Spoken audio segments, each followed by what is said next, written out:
For decades, I've cherished the privilege of representing our magnificent city in the United States Congress. We can be proud of what we have accomplished, but there's always much more work to be done. That is why I want you, my fellow San Franciscans, to be the first to know. I will not be seeking re-election to Congress. Thank you, San Francisco, for trusting me to be your voice in Congress. May God bless you, and may God bless the United States of America.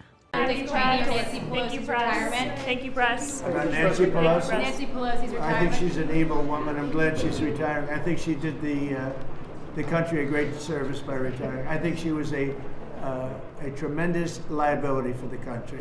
And on Dick Cheney. I thought she was an evil woman who did a poor job, who cost the country a lot in damages and in reputation. I thought she was terrible. Thank you very much. Thank you, everybody. What it means to see Pelosi announce her retirement today. And you and I talked 2 years ago about what she instilled in you and the way that she helped foster your growth in this caucus. Yeah, I'm just incredibly grateful to Speaker Pelosi, not only for her leadership in the House, her mentorship, but what she has done for our country. She is truly an iconic figure.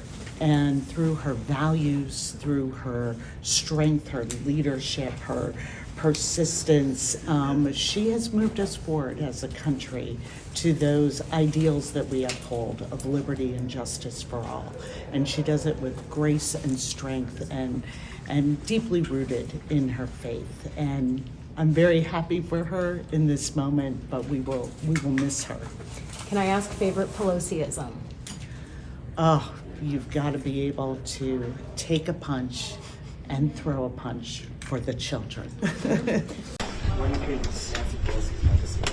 Hopefully it'll be the Pelosi Act. She'll be the opportunity to finally ban stock trading by members of Congress. Nobody made more, I think, than her. I could be wrong. A lot of people made a lot of money.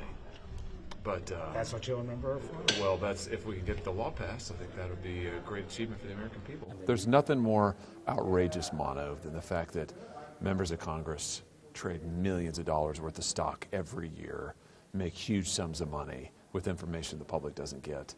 And we ought to pass the Pelosi Act right now. She says she's never done anything illegal. Yeah, sure, of course. They all say that. Yeah, I've been a prosecutor for years. That's what they all say. You don't believe her? What I believe is that she's got access to information just like other members of Congress that the public doesn't. And technically, that's not insider trading. So it probably isn't illegal, but it ought to be.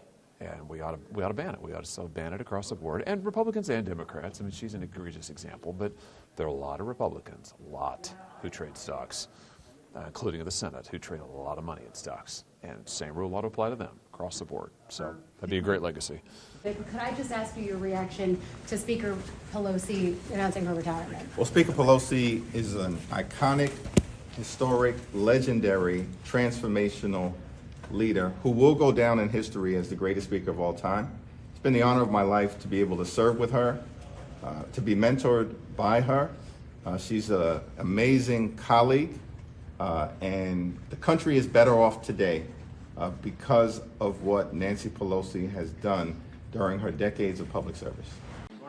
Nancy D'Alessandro Pelosi will go down in history as the greatest speaker of all time. Her tenure has been iconic, legendary, historic, and transformational. The incredible pieces of legislation that she has moved into law through her brilliance, her wisdom, and her incredible grasp of how to get things done for the American people is too numerous to list right now, but it includes the Affordable Care Act, the American Rescue Plan, the PACT Act to provide health care to our veterans, the CHIPS and Science Act that has brought domestic manufacturing jobs back to the United States of America, and of course, the Inflation Reduction Act, which included the largest investment in combating the climate crisis in the history of the world. As a result of Nancy Pelosi's historic tenure, the nation is better off today than the one she found upon her arrival in 1987. It's been an honor and a privilege. Nancy Pelosi said she's not going to be seeking re-election. Any thoughts on her legacy at all? I mean, truly a history-making speaker, but also a very, very effective one at a challenging time, and the body will miss her. Thank you, sir. Nancy Pelosi is making a personal decision. I have so much respect and admiration for Nancy Pelosi. She has accomplished so much, and she could continue to contribute if she chose to stay in this job. She's 85. I think, age should be measured by ideas and energy. Nancy Pelosi has both. She's chosen to retire. Nobody's compelled her to do it. She's contributed enormously to America, and I think she'll continue to contribute in whatever new roles she has. Speaker Pelosi has served our nation very well for decades and has represented her district well, and I wish her well in her retirement. Do you think it's a sign of changing generations within the Democratic Party? Well, certainly. I mean, she's been a national leader for decades. And so as folks in the House and the Senate announce their retirements, there's going to be a new and younger generation of leaders here going forward.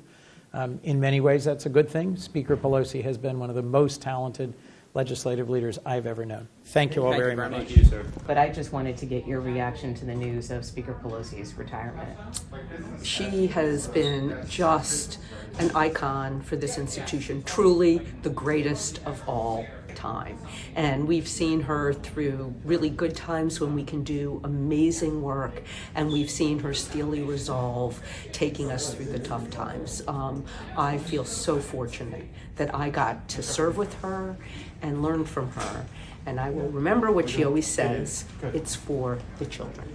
And what do you see as her influence on women in politics? Well, it's so interesting because when I first got elected at the state legislature, I was the youngest woman in the state legislature. Some people didn't even think I was a legislator.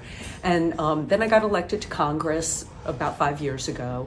And my, people say, oh, is it hard to be a woman in Congress? And I'm like, the Speaker of the House is a woman, and probably the smartest, most strategic leader I've ever met in my life. At that time, Kamala Harris was our vice president. We have a way to go, but boy, do we have some amazing role models who have paved that way. And then lastly, very briefly, I know obviously there's been a debate within the party about whether or not it's time for a new generation of leaders, particularly as she made the decision a couple of years ago to step out of leadership. So I guess what, in that sense, do you think her retirement today signals? Well, I think it's more personal for her. She is 85 years old. She's the same age as my mom. And, if anybody deserves retirement, she does. What I found both in the state legislature when I was the youngest person, I'm kind of the middle of the pack now. I think it's really important that we have people of all generations, and we don't have enough young people, but we also need to have people who have been through a number of things. So the most important thing is that we have an intergenerational legislature or Congress so that we can respond to the needs of every generation. I've made that point at every turn, because we need to pay attention to our seniors. We need to pay attention to the youngest kids. We need to pay attention to people who are graduating from college or looking for jobs. We need to pay attention to the sandwich generation. And if we don't have people who represent each of those generations, have that lived experience, then we can't respond to them. In the same way that we need to have the diversity that represents all the American people. Men, women, all the ethnicities of this country. It lets us bring the whole country to the table. Let's get your reaction really quickly to Nancy Pelosi's announcement today that she's not seeking re-election.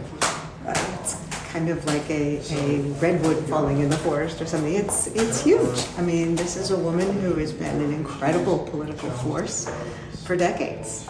She's been so helpful to so many of us as we try to navigate Congress, and she's been absolutely life-saving to the country time after time after time. What would you say is her direct influence on your career personally here? I have to think about that. I mean, just since I've been here, since 2018, she helped us navigate 2 impeachments of the most corrupt president in history. She helped us navigate a 100-year pandemic. Before I got here, her passage of the Affordable Care Act, helping to navigate the 2008-2009 recession. She has been a steady force for the nation throughout the last several decades. Texted her. And I said, what a beautiful video, what an amazing career. You're the GOAT, the greatest of all time. That's all I have to say. Was it a surprise to you to see this morning? Well, I think we all, I was prepared for a message either way.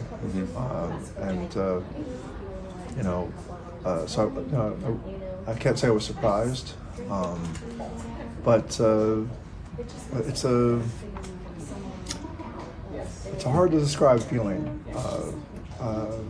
when somebody who you've known such a long time, it seems like